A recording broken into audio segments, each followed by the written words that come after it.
I was sitting at the bar with a beer, looking out the window at the waves on the lake. There was a storm raging outside, but I knew it was just a prelude to what was about to explode in my life. At exactly 4:22 on Sunday, 22 minutes later than she said she would see me, I received a message on my phone. As expected, it was my wife, or rather soon-to-be ex-wife. The message read, "Where are you?" The question was, is she really so stupid? Or did she think that I was so attached to her that I would accept everything that she hung on me? What should I do? Ignore her, or at least start proceedings. I had already turned off location services so she couldn't use the app to find her phone, and I paid for the hotel with an old credit card so she couldn't find the hotel information in the banking app. My answer was, gone, forever. She immediately replied, "What the—" And a few minutes later, "What do you mean I returned home and wanted to give you a gift?" I laughed. "A gift?" I replied, "No, thank you. What you are offering is no longer a gift." My phone rang, but I turned it off. It immediately rang again, and I turned it off again. I sent another message that said, "Nothing to discuss. You did what you did, and now I do what I do." It took her 20 minutes to answer. She obviously spent time composing this message. It read, "Dan, what do you mean? What are you going to do?" This weekend was a little time for me. I explained everything to you. Now that I'm back, I wanted to give you everything. I'm making dinner, your favorite spaghetti with meatballs. When can I expect you at home? I shook my head. She hadn't really been listening all week, but she always had a tendency to be distracted when she was obsessed with something. Well, it's her fault. My name is Dan Simpson, and my wife is Marge. Yes, we've heard every joke on this topic and whatnot. We had been married for 3 years, but things had not been working out between us for some time, and I thought our marriage was heading towards the rocks. That is, until my wife took the wheel and crashed right into the middle of those rocks. What I didn't know was that there was a snake in the grass in the shape of one of her work colleagues. She, Jackie Devon, was the life of the office party, whispering in Marge's ear about how my wife needed a little weird sensation to spice up our sex life. The problem started last Sunday. Marge had been acting strange from the moment she got home from work on Friday night. The first thing that caught my eye was the lack of drinking after work. She usually arrived home at 7:30, usually having had 3 or 4 cocktails. This often led to arguments and, of course, a lack of intimacy. Today, she came home at 5:30 and cooked a very tasty curry dinner. On Friday night, she attacked me, and again on Saturday morning. Instead of going to the gym and shopping on Saturday morning, where she would have met Jackie, she asked me to go shopping and have lunch with her. Saturday night was the same, good dinner and sex to order. On Sunday, she surprised me by saying, "Why don't you? I can't play golf today. You haven't been with your friends for a long time." This was not only unusual, but also alarming. She hated my friends and made sure I and they knew it. I stopped playing golf on Sundays about 4 months ago because the abuse was so bad that I just got tired of hearing it. I also knew she was distracted by something. She spent a lot of time texting on her phone and had a very worried smile as if she was trying to prove something to me. I decided to go play golf, but left with a sick feeling in my stomach. I knew I was going back to something bad, but what would it be? By the time I finished 18 holes, I regretted ever bothering. My friends made fun of me mercilessly for my henpecked-ness. My acting was so rusty, it was painful even for me to watch. And the butterflies in my stomach about what I would find at home never went away. I had one soft drink and went home as soon as I could. When I arrived, I heard Marge on the phone. Before I could get close enough to hear anything, I heard her say, "He's home, I should go, we'll talk later." Then she hung up. She turned to me with a big smile, but something was wrong with this picture and asked, "Did you play well?"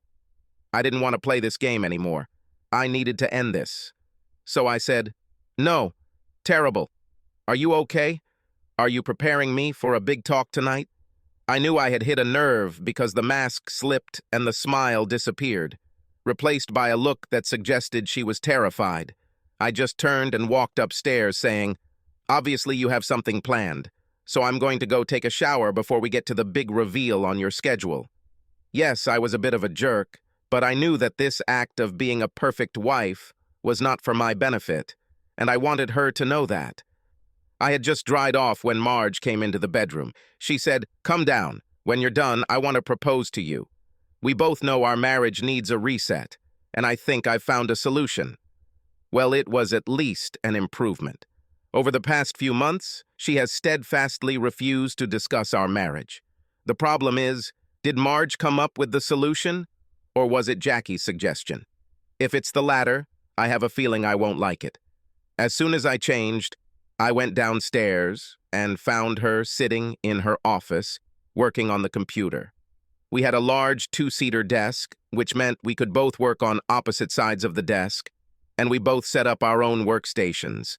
I had a desktop computer, a printer, and trays. She had a laptop, a printer, and a large space that she filled with junk, mostly magazines. I sat down opposite her and she looked up at me and smiled. She began to explain her train of thought. "You look fresh. I was hoping to talk to you after dinner, but you beat me to it. You've been saying for months that our marriage was going downhill and, although I knew it, I didn't know what to do." Jackie noticed how depressed I was, and she eventually got it out of me that I was worried about our marriage leaving the coursey. We talked, and she said she used some tricks to keep things fresh in her marriage. At this point, I raised my hand, interrupting her. I thought Jackie had been divorced twice and said she would never marry again. Is she really a good person for marriage advice? Marge looked at me. For the first time since I entered the office, I noticed that she was wearing glasses. Marge needed glasses, but she never wore them unless she was deep in thought about something. Obviously, this was serious for her. I just hoped it would be reasonable. She continued, "Both of her husbands were older than her and a little old-fashioned. I know you're more modern." She then reached over to the stack of magazines and took the top one. She quickly flipped to a page that was dog-eared, clearly marking the location. She passed it to me, saying, "Jackie said she was going to use it to freshen up her second husband, but he just couldn't see the benefit of it. I can see it easily, and I know you can see it too." I took the magazine, but continued to look at Marge, knowing that she wanted to say something, but was clearly waiting for me to start reading. She couldn't hold my gaze and went back to the computer screen. As I slowly looked away from her, I noticed that there were several pages on her printer that she had just printed. I first closed the magazine to see what kind of magazine it was. It was a women's magazine known for its scandalousness. I knew she didn't buy this magazine. She preferred the ones with more gossip, so they gave it to her. I checked the date and it was released over a year ago. I looked at her and saw her biting her lower lip. When I looked at her, she looked back at the screen. She was absolutely horrified by my reaction. This did not bode well. I opened it to the marked page and peeled back the folded page. The headline told me what a mess I was in. It read, "The answer to a drifting marriage. Overcome your husband." I threw the magazine across the table and it landed on Marge's keyboard, and I just said, "No, no way." She looked at me and said pleadingly, "Won't you read this? There are studies on how it works, and the results were amazing. Jackie said her second husband studied it and was interested in it, but in the end, he was too old-fashioned."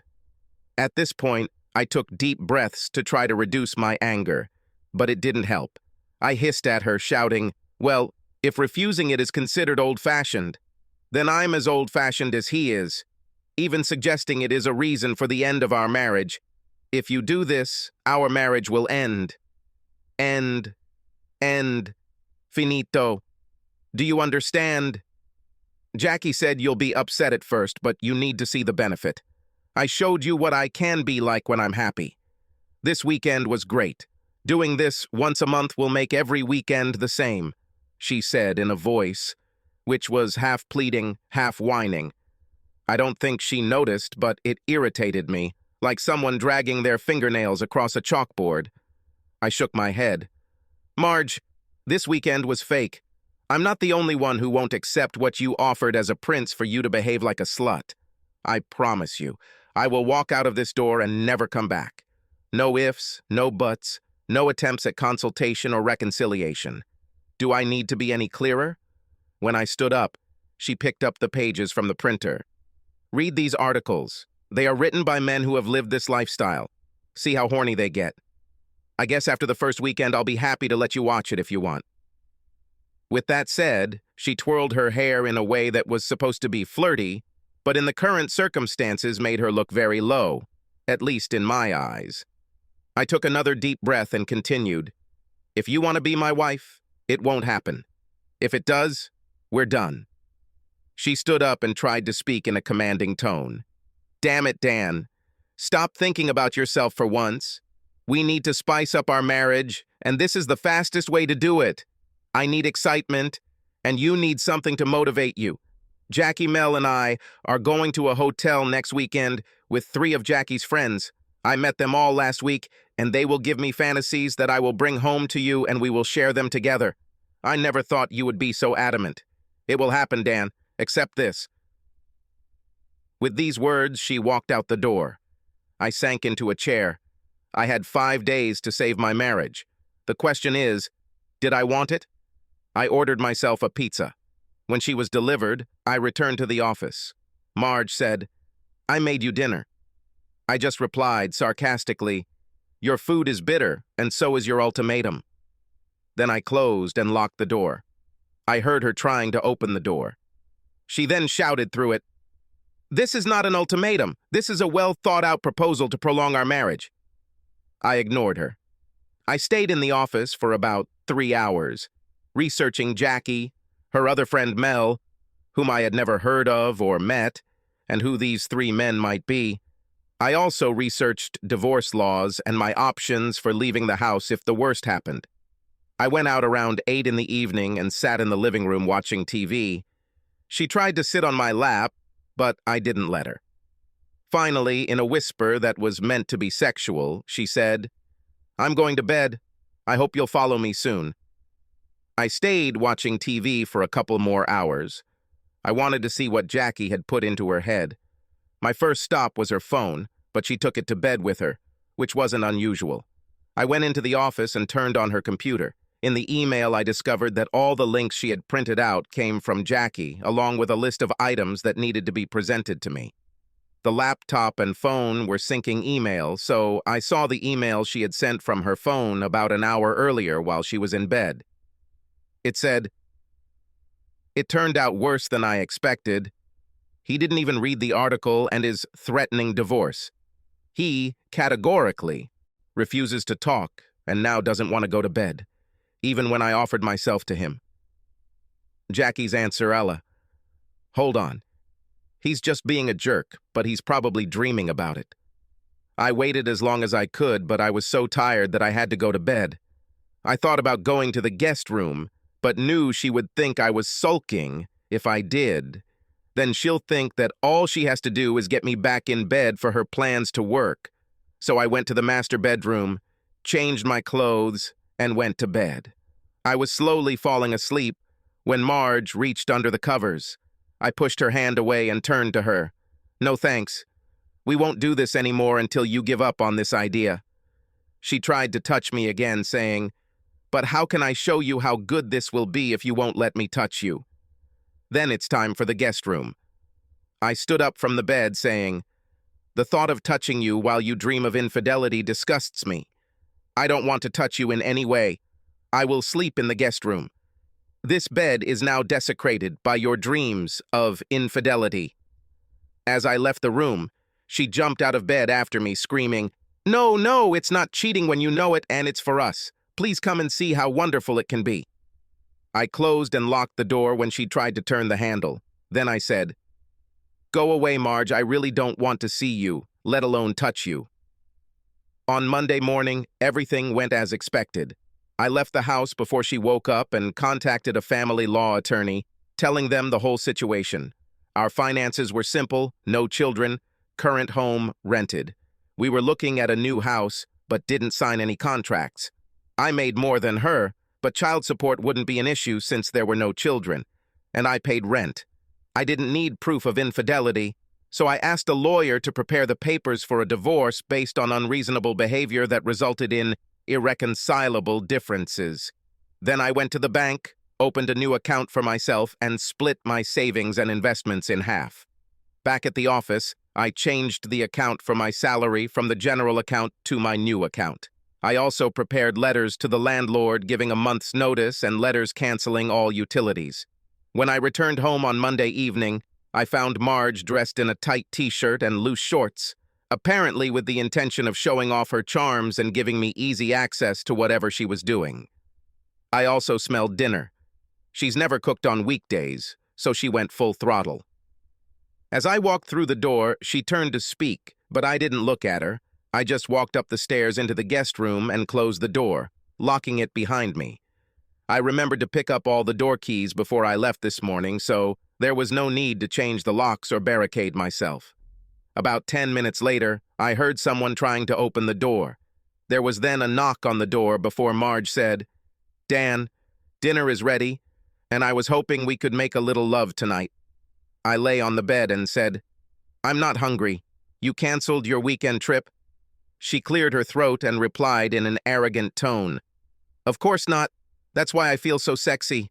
I can't wait to see you walking me out on Friday and then see you sitting on the couch on Sunday, waiting to hear all about it and then have me back, and I'm excited just thinking about it." I laughed. I don't know why, but I knew it was an unpleasant laugh.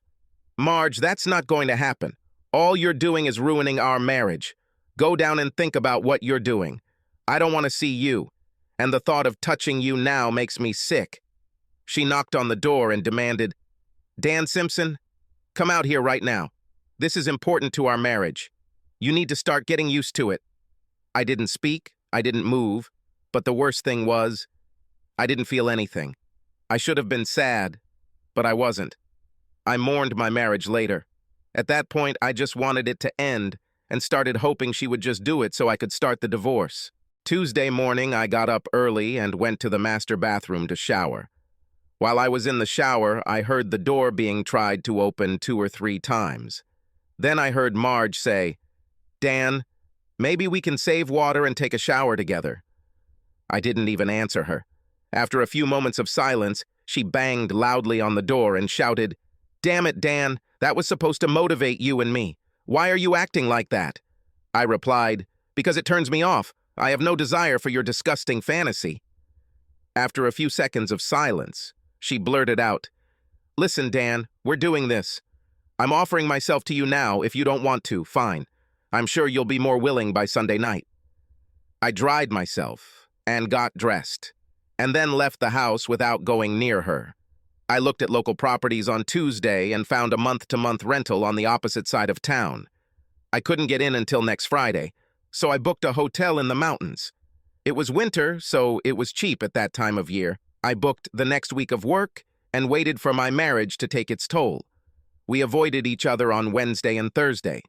It was very easy since I lived in my own room. On Thursday evening, I printed and signed all the letters, including checks for expenses, before closing. Friday morning, I sat at the kitchen table waiting for Marge to come down the stairs. She entered the kitchen with a travel bag. When she saw me, her face broke into a big smile, and she walked towards me, holding out her arms for a hug. She said, "I knew you'd come to terms with this and be here to see me off. I hope you're as excited as I am." I held out my hand, preventing her from getting closer to me, and replied, "I'm here to see if you're going for it. If so, then I'll leave the house and never come back. Do you understand?" She was clearly angry and blurted out at me, "Dan, I expect you here at 4 o'clock on Sunday. This is how our marriage should go. If you are not here, I will impose a ban on sex for a month." I actually laughed at her delusions. "You are not listening. If you do this, I will impose a ban for life. I will be home at 7 in the evening. If you are not here, then our marriage will be history." I was useless at work all day. I left work early and went to see a lawyer. He completed all the paperwork, and I showed him the bank statements confirming that I split everything in half. We agreed that my wife would be served with the papers at 8 o'clock on Monday morning at my former home. As I was leaving the lawyer's office, I received a text message from an unknown number. There was a photo of my wife with a man holding her hand, and they were standing at the front desk of a hotel I didn't recognize. The message read, "It's time for you to become a cuckold weakling." I showed it to a lawyer who made copies. I went straight to the post office and sent various letters. Then he returned to his former home, where he packed a bag to last him a week. I put the rest in the car and drove to a rental storage unit, where I rented a locker for a week and left all my stuff there. From there, I drove to a hotel in the mountains, checked in, and went to a bar to begin mourning the death of my marriage. So, as the rain pattered off the big window, I felt the warmth from the big open fire and the warmth from my bourbon on the rocks. The first message came through my phone. I smiled when her second message came with, "What the—" I wondered if she really thought that I would become her cuckold. Did she really not understand me at all? A few minutes later, I received a message from the same unknown number that sent me the photo on Friday. It read, "Hi, Dan, it's Mel. Why aren't you here for Marge? She's so confused and even says your stuff is missing from the house." I ignored the message, and 5 minutes later, they called me from the same number. I picked up the phone. "What do you want, Mel?" She didn't expect me to be so abrupt and faltered a little before recovering. "Dan, your wife is waiting here for you to take her back. What are you up to?" I just said, "That stupid bitch doesn't have anything I want or need back. I told her if she does it, we're done. She did it, we're done. Don't bother calling again." With that, I hung up. Immediately after this, another number called. This time, the caller said, "Dan, this is Jackie. What do you mean in your text when you say we're done?" I laughed. "What do you think this means?" Jackie was furious.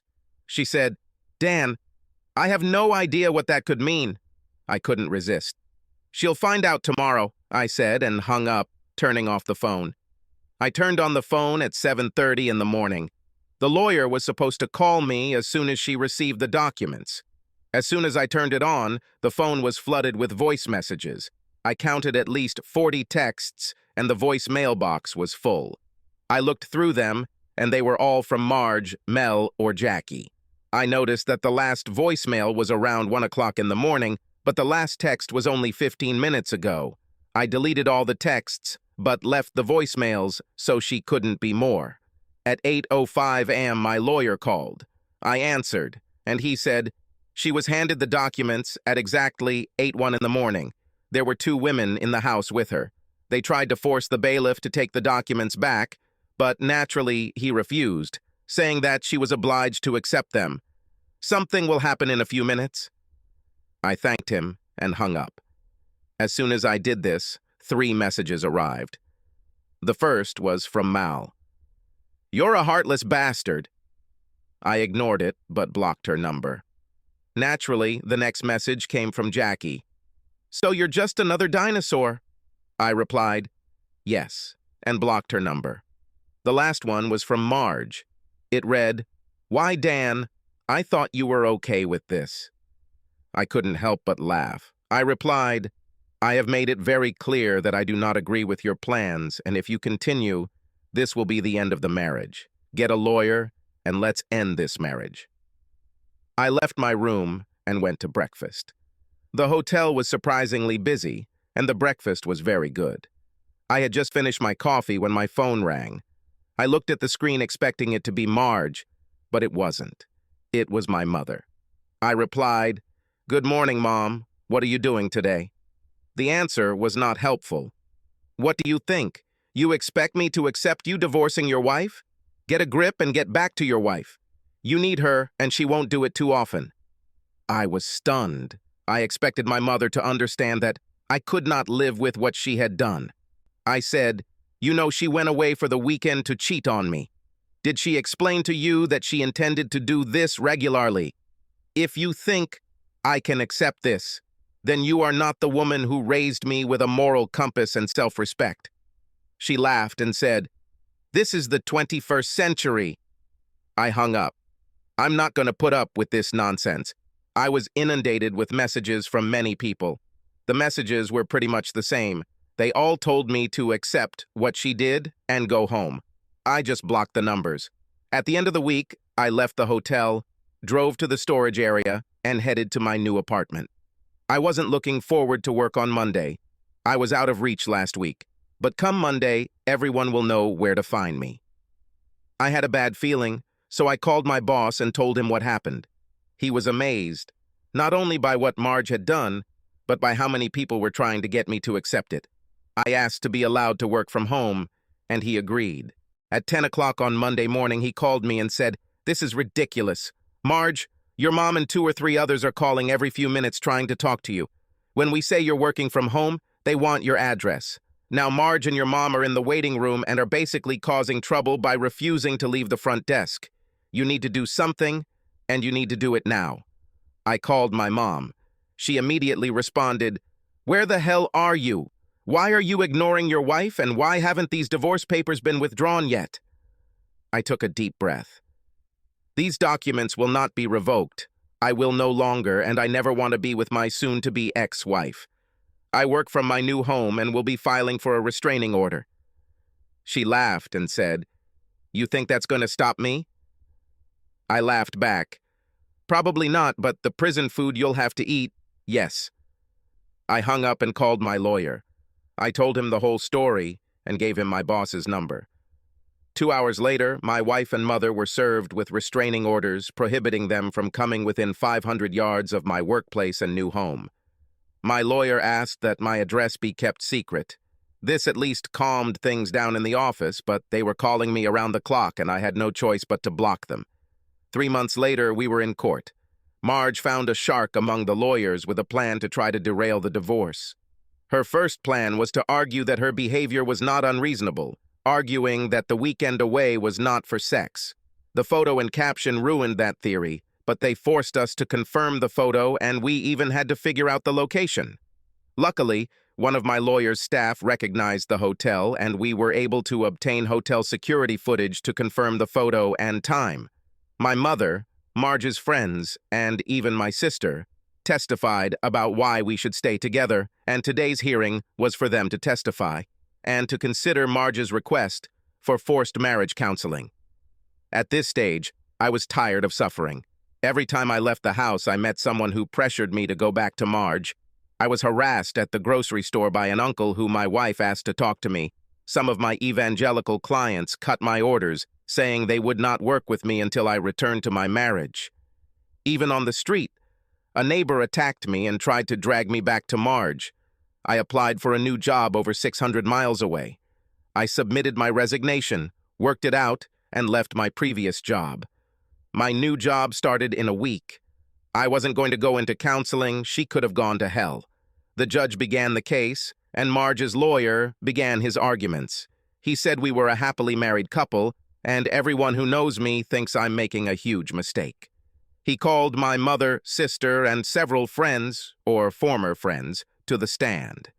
They all testified about our marriage and urged the judge to deny the divorce or at least impose an obligation on me to undergo marriage counseling with instructions to enter into the reconciliation process. Marge then stood up and made an impassioned appeal to the judge. She began, "Your Honor, my husband and I have been together forever. We were the perfect couple. Both our families see this, and we will provide a loving and stable home for children. Lots of children. Yes, I made a terrible mistake because I listened to people whom I considered friends. But now I understand that they just wanted me to be just like them. I beg you, stop this divorce and send us to counseling. I know if Dan had listened to me, his mother, and all of our friends, he would understand what steps I took to correct. Let me tell you what steps I have taken to make sure this never happens again, and the love I have for him, and only him. Please, Your Honor, do not allow this divorce. Make him come back to me, and our marriage will be strong and lasting." As she sat down, I saw her dabbing her eyes, and my mother leaned over and hugged her tenderly before looking at me with a smile of triumph. I looked at my lawyer, who shrugged. "Now, he will put pressure on you." I asked, "Can I also speak to the court?" To which my lawyer nodded, then stood up and addressed the judge. "Your Honor, my client would also like to address the court." The judge nodded, but then added, "Mr. Simpson, your wife made a very passionate and sincere plea to this court. Even when divorces are contested, I have rarely seen or heard such love and conviction. I want you to think about what you are doing. This woman truly believes that you have a future together, and I feel it is my duty to try to make it happen. My first thought was, oh God, the whole world is against me. Well, stop the world, I want to get off. I looked at the judge and began. Your Honor, her conversion was for her own sake. But when she pulled her little stunt, she destroyed my love for her. If you force me to go to a counselor, I will tell them that, and I will tell them that reconciliation is impossible. I know my wife, and she will think that if you force us to get back together, I will have to take more days off like this. I'm telling you now, that won't happen. For the record, I'm moving out of state. As soon as I said this, I saw my mother's head suddenly turn towards me, and there was fire in her eyes. And I'm flying out to a new location tomorrow. You can't and won't force me back into a marriage I don't want. If you request counseling, I'll just call off the divorce. I doubt I'll ever want to get married again, so divorce, this is just a legal formality. If I do this, you can't force me to go to counseling, and you can't force me to live in the same house as my ex-wife. And she is my ex-wife, no matter the outcome of this hearing. You also can't force me to love her. If I call off the divorce, Marge will be left with a house and no support. So, Your Honor, what will happen? By this time, Marge and my mother were in tears, and Marge's lawyer asked for a short break to speak with his client. The judge called a 30-minute recess, then ordered my lawyer to meet him in his office. I remained sitting at the table, having nothing to do but look around the room. People were milling around, but a visibly upset Marge sat in the back, having a quiet conversation with her lawyer. My lawyer is back. The judge is seriously angry with you. He told you to never appear in his court again. If Marge asks for counseling, he will order it. But if you call off the divorce, he cannot and will not stop you. He asked you to think carefully about your actions, but ultimately, it is your choice. As he finished, the court clerk came out and approached Marge's lawyer. They talked, and he went to the judge. About 10 minutes later, he came out and approached Marge. He whispered something to her, and she put her head in her hands and nodded. My mother looked at me, and I saw the fury on her face. She started to get up from her seat, but the lawyer put his hand on her arm and said clearly, "Don't do this, Mrs. Simpson. It won't do you any good." The judge returned to the courtroom, and the hearing resumed. The judge looked at me. "Mr. Simpson, you have made your position very clear. If I order counseling, you will effectively leave your wife destitute by renting a house. Of all the possible outcomes, that would be the worst. So, Mrs. Simpson, for your sake, I do not accept your petition for counseling. I am granting the request for divorce based on the financial position outlined by your attorney." In essence, she received most of the savings. I didn't care. I was free. I heard the hammer hit and ran out of the courtroom, not allowing anyone to come near me. I had a flight to fly out the next morning at 6 o'clock, and I booked a room at the airport hotel. Everything I owned was in my new apartment. My plan was to leave the city as quickly as possible so that no one could find me. The taxi took me to the hotel, and I spent the night in my room, eating dinner from room service. My old phone number had been disconnected for a long time, so no one could track my phone or call me, but I knew that my mother would be looking for me all over the city. She wasn't going to give it up. I left the hotel at 4 in the morning and was on the plane at 5:30. My new life stretched ahead. 6 years have passed since that day in court. My new job took shape, and I was now a senior manager in the engineering department. I had just finished cooking dinner when the doorbell rang. I opened it without looking through the peephole and saw Marge and my mother standing in the hallway. I just looked at them. "So, even now, you won't leave me alone?" My mother practically pushed me out the door, and then they both walked into my house. I closed the door and followed them. Both sat down without an invitation. My mother began, "Well, Dan, I thought you'd have calmed down by now. We found you 6 weeks ago when you registered to vote in this town. Marge has found a new job in the area and will be moving into this apartment. She needs you and you need her. I'm sure you're miserable without her." I just smiled when I heard the door open. Callie screamed, "I'm home," as she walked into the living room with a smile on her face. My mother, who was wearing another one of her solemn smiles, snapped at me. "Who is this?" Marge's face paled at this time, as Callie stood with her hands on her hips, looking at the two people who were looking at her. I said, "Callie, meet my mother and my ex-wife. They were just stopping by for a minute, but I think they'll be leaving soon." Callie turned around so they could see the obvious small baby bump on her body. I saw Marge's hand go up to her mouth. All my mother could say was, "Is this yours?" My smile told her everything she needed to know. I said, "Don't worry, Callie made sure I was nothing but happy." With that, I took mother by the hand and said, "It's time for you two to go back to your lives and leave me alone with yours. Goodbye." I pushed them both out the door and turned to Callie. "The supper is ready. Subscribe to our channel so that your second chaff doesn't cheat on you, and go ahead and listen to the next story, because this story is nothing compared to the next one. If you're under 18, don't even think about listening to the next one.